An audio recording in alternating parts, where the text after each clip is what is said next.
An example of what one guy can do, though. You did represent a major bloc of the Balkans and was able to stop the UN in the West from breaking up Bosnia-Herzegovina and causing a new giant civil war and ethnic cleansing. That's on the record.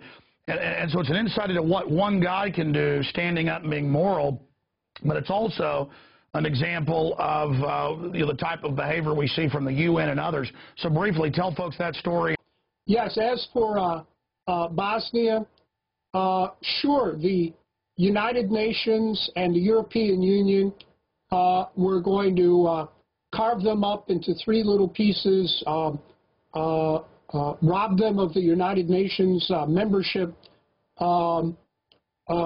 destroy them as a state, and subject 1.5 million to 2 million more Bosnians to ethnic cleansing. We already had 2 million Bosnians subjected to ethnic cleansing. And behind these plans were, of course, the Clinton administration, Mrs. Clinton, now the Secretary of State, many people working for Obama today, and Mrs. Clinton used to work for President Bill Clinton, and the British and the French. They were and the Russians as well. But they were fully prepared to simply destroy this state and wipe out all of its people.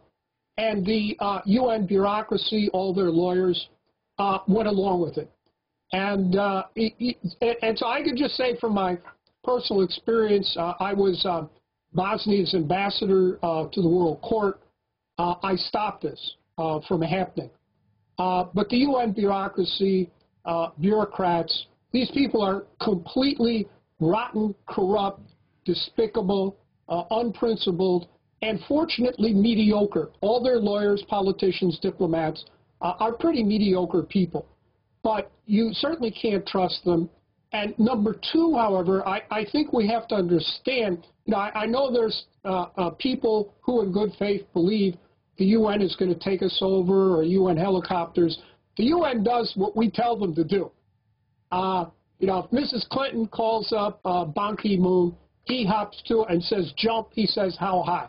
And the same way with his predecessor, we got these people the jobs. So they use the UN as a cutout for what their agenda is, as they did on Libya, as they just tried to do on Syria, as they've tried to do on Iran.